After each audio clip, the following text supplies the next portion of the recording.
Amigos, gracias por estar con nosotros en esta nueva entrega de República de la Verdad. Les saluda como cada tarde su amiga Roselvis Vargas, hoy especialmente en este viernes 25 de febrero.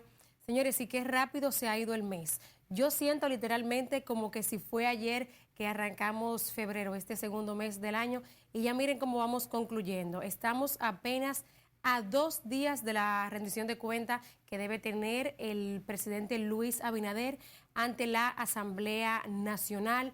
Vivimos muy lamentablemente un momento de enfrentamiento que aunque bueno, es prácticamente del otro lado del mundo, este enfrentamiento bélico que se produce entre Rusia y Ucrania, estamos sintiendo ya en República Dominicana los efectos de este enfrentamiento armado entre estas naciones, como bien lo veíamos ayer con el ex gobernador del Banco Central, Guillermo Caram.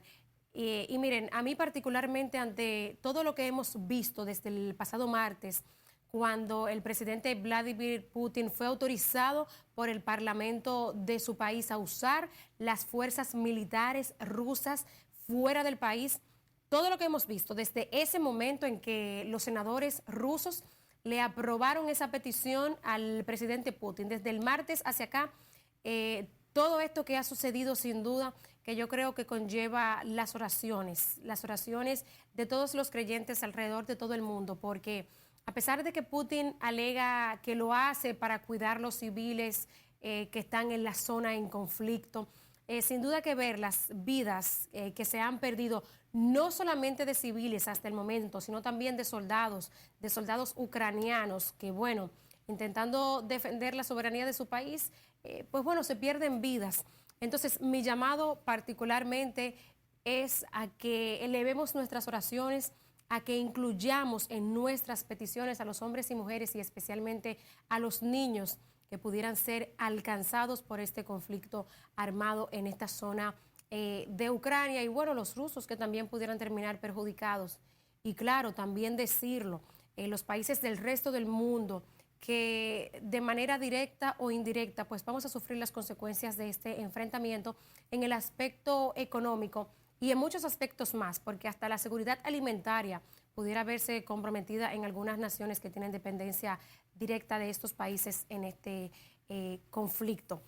Y bueno, en el plano local, como les decía, apenas prácticamente a 48 horas, ¿no?, de la rendición de cuentas que debe tener el presidente Luis Abinader, que será este domingo 27 de febrero, la segunda que tendrá por mandato constitucional. Vamos a poner en pantalla el artículo de la Constitución, ¿no?, que ordena al presidente para que veamos de dónde viene esto. Ustedes saben que los mandatarios acuden 2 veces al año, digamos, o en 2 ocasiones, mejor dicho, ante la Asamblea Nacional. La primera es el 16 de agosto, cuando toman posesión. En el caso del presidente Abinader fue el 16 de agosto del año 2020. Y la otra en la que acudió ante la Asamblea Nacional fue el 27 de febrero del 2021, cuando le tocó hacer su primera rendición de cuentas. Y miren, ahí vemos en pantalla el texto que está en el capítulo 5 de la Constitución de la República. Y les leo en el artículo 14, que habla sobre la rendición de cuentas ante el Congreso, porque sobre todo esta alocución que va a tener el presidente es ante los congresistas. Y la Constitución dice: rendición de cuentas del presidente de la República. Es responsabilidad del presidente de la República rendir cuentas anualmente ante el Congreso Nacional de la administración presupuestaria, financiera y de gestión ocurrida en el año anterior, según lo establece el artículo 128, numeral 2, literal F de esta Constitución. Acompañada, oigan esto, que hay mucha gente que critica, pero bueno, lo único que hizo fue proyecciones, no habló tanto de lo que hizo. Oigan por qué los mandatarios no solamente hablan de lo que hicieron el año anterior en su rendición de cuentas. O sea, esto no es algo fortuito, no es que se lo sacan de la chistera, no es que lo hacen para llenar espacio o para hablar más tiempo, sino que es un mandato constitucional. ¿Y qué dice el artículo 114? Que la rendición de cuentas debe estar acompañada de un mensaje explicativo, oigan esto, de las proyecciones macroeconómicas y fiscales, los resultados económicos, financieros y sociales esperados y las principales prioridades que el gobierno se propone ejecutar dentro de la Ley de Presupuesto General del Estado aprobada para el año en curso. ¿Qué significa esto, señores? Que el mandatario, el presidente, Luis Abinader en este caso, pero todos los anteriores, porque por ejemplo para nosotros es común, y lo fue cada vez que el expresidente Leonel Fernández, por ejemplo, que es un hombre muy elocuente, muy fluido al hablar, pues no solamente hablaba de sus ejecuciones del año anterior, sino que bueno, se iba en loas hablando de lo que estaba por venir y de lo que le esperaba al país. Esto no era para llenar tiempo ni para hablarle más al país, sino porque la propia Constitución, en el artículo en que describe la obligación que tiene el presidente de rendir cuentas, ordena al mandatario a explicar, a hablar de las proyecciones del año en curso y de cómo va a ejecutar el presupuesto que está contemplado en la Ley de Presupuesto General que se le aprobó al mandatario para ejecutar, en este caso, en el año 2022. O sea, ¿se está entendiendo? Allí lo que pasa es todo mandato constitucional. Y miren, no solamente el presidente debe rendir cuentas ante la Asamblea Nacional. ¿Qué es la Asamblea Nacional? Pues la Asamblea Nacional es, digamos, el conjunto de las cámaras legislativas, que en nuestro caso, bueno, República Dominicana tiene dos cámaras, tiene un Congreso bicameral, que es la Cámara Baja, la Cámara de Diputados y la Cámara Alta, compuesta por el Senado de la República. Entonces, la reunión conjunta de ambas cámaras forma la Asamblea. También tienen obligación de rendir cuentas ante la Asamblea Nacional, oigan esto, por si no lo sabían, el defensor del pueblo. Vamos a ver el artículo en el que la Constitución ordena que también el defensor del pueblo debe rendirle cuentas a los congresistas del país. Este es el artículo 116 de la Constitución que ordena: el defensor del pueblo rendirá al Congreso Nacional el informe anual de su gestión, a más tardar 30 días antes del cierre de la primera legislatura ordinaria. Entonces, oigan esto, para quienes quizá no entienden este concepto de las legislaturas. Me estoy tomando este tiempo, señores, porque quizá no mucha gente conoce estos términos. Y nosotros no solamente debemos sentarnos frente al televisor o frente a la computadora o el radio el domingo a escuchar lo que dice el presidente, sino que hay que entender en qué consisten estos procesos, tanto del Poder Ejecutivo de rendir cuentas, como del Poder Ejecutivo, que es el primer poder del Estado. Oigan esto. Por eso el Ejecutivo, que es el operativo del Estado, debe ir a la sede del Legislativo y decirle: mire, esto fue lo que hicimos el año pasado con el presupuesto que tú me aprobaste, y esto es lo que vamos a hacer este año con ese mismo presupuesto que tú me aprobaste, porque el Legislativo es el primer poder del Estado. Entonces, oigan esto, el defensor del pueblo también debe hacer lo mismo, ir a rendir cuentas. Entonces, ¿qué es lo que quiero que veamos? El tema de las legislaturas. El Congreso tiene dos legislaturas ordinarias.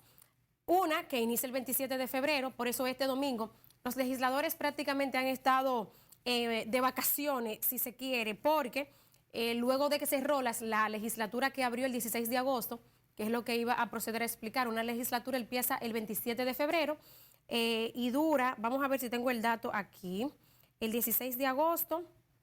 Bueno, creo que duran 150, 154 días cada legislatura. Uno empieza el 27 de agosto y la siguiente, el 27 de febrero y la siguiente legislatura el 16 de agosto. Por eso es que ustedes ven que cuando se encuentra a un legislador en flagrante delito, no se apresa porque tiene inmunidad parlamentaria mientras dure la legislatura. Ahora, cuando se cierra la legislatura, que ya ese diputado o esa diputada no está ejerciendo la representación de su comunidad, no, pues puede ya hacer frente a los compromisos que tiene con la justicia. Entonces, esto para que manejemos un poquito lo que va a pasar el domingo, que además de la rendición de cuentas, pues bueno, cada una de las cámaras inicia la legislatura que corresponde iniciar este 27 de agosto y que cuando hemos visto, como hemos visto, mejor dicho, durante toda esta semana, pues el Congreso tiene una serie de temas sobre la mesa que hay que ver. Y un dato que le quiero ofrecer, señores, es que me enteré que, bueno, hay funcionarios, incluso alcalde o cierta alcaldesa, pues peleando, diciendo que muy probablemente no van a la rendición de cuentas porque no se le ha puesto un asiento adelante en el Congreso Nacional. Pero oigan esto, Como hemos visto en la Constitución, esta rendición de cuentas que tiene el presidente, ¿para quién es? Es para los miembros del Poder Legislativo, es decir, para los legisladores y las legisladoras de la Cámara de Diputados y del Senado, que como miembros del primer poder del Estado, el Poder Legislativo, deben escuchar la rendición de cuentas. Esto no es para los funcionarios. Los funcionarios del gobierno, los alcaldes, las alcaldesas, los familiares del presidente son invitados especiales, especialmente los funcionarios, porque son designados por el presidente, son parte del Poder Ejecutivo. Pero los que deben escuchar la rendición de cuentas son los legisladores. Y según el protocolo legislativo, los asientos de adelante, que ustedes ven, por ejemplo, que siempre que el presidente está dando su discurso, se enfocan, si de repente el presidente habla de aduanas, pues se enfoca el de aduanas, o si está hablando de la recaudación de impuestos, se enfoca el de la DGI, porque están presentes esos funcionarios. Pero los primeros que deben estar en las primeras sillas son los legisladores. Pues miren, supe de una renombrada alcaldesa, bueno, la alcaldesa de la ciudad donde se va a dar esa rendición de cuentas, que ustedes saben en qué ciudad es, ustedes saben en qué demarcación del país es que está el Congreso. Pues supe por ahí, de manera extraoficial, que parece que la alcaldesa está guapita porque no se le puso en un asiento adelante. Señores, pero por Dios, el protocolo legislativo está ahí, el protocolo para ese tipo de eventos está descrito. Y la Constitución que dice claramente quiénes son los receptores principales de ese discurso, que son los legisladores. Y claro, los ciudadanos también, ¿no? Que quieren escuchar qué ha hecho su mandatario con el dinero del Estado. Pero al menos el protocolo del Congreso indica que los legisladores van adelante. Así que yo creo que alcaldes, alcaldesas y funcionarios se ponen muy bonitos, muy empepilladitos. Señores, el dinero que gastan los que acuden a la rendición de cuentas del presidente, eso es una cosa de locos. Claro, que la ocasión lo amerita, ¿no? Es una ocasión formal, es una ocasión muy emblemática que usted no puede ir como cualquier cosa, usted va bien vestido. Y bueno, pues las damas e incluso los caballeros a veces visten hasta de diseñador, con sus trajes sastres, sus peinados bien elaborados, buenos zapatos, carteras y correas. Pero eso, lúzcalo mientras esté caminando por la explanada, que está llena de fotógrafos y de camarógrafos y de toda la prensa nacional e internacional acreditada para ese evento. Pero allí adentro, dejemos el escenario para los que constitucionalmente se están llamados a escuchar ese discurso.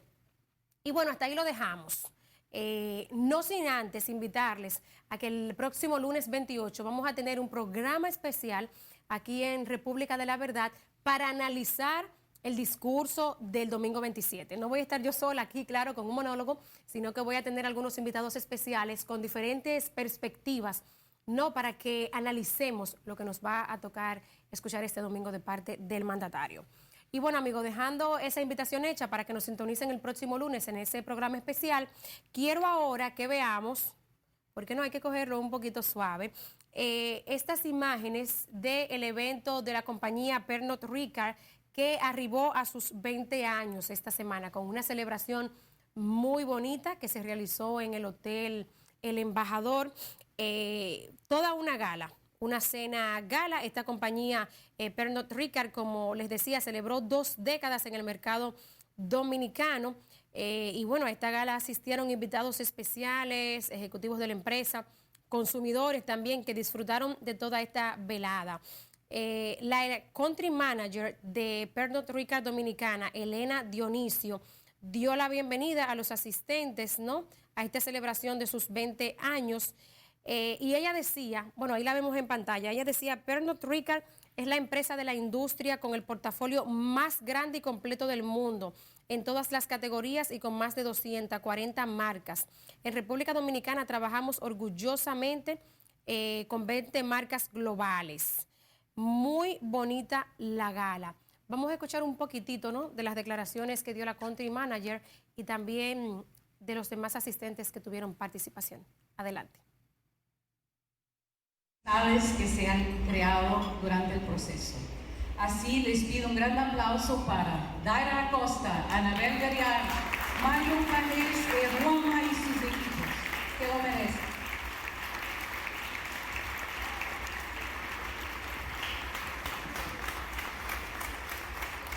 Gracias.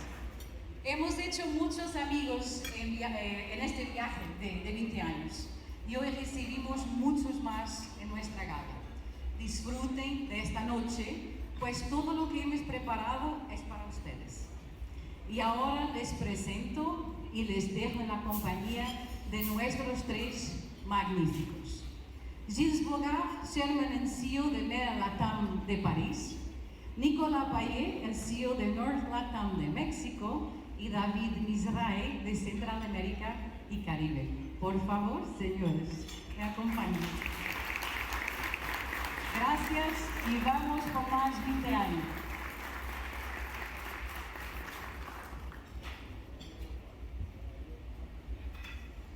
¿El video?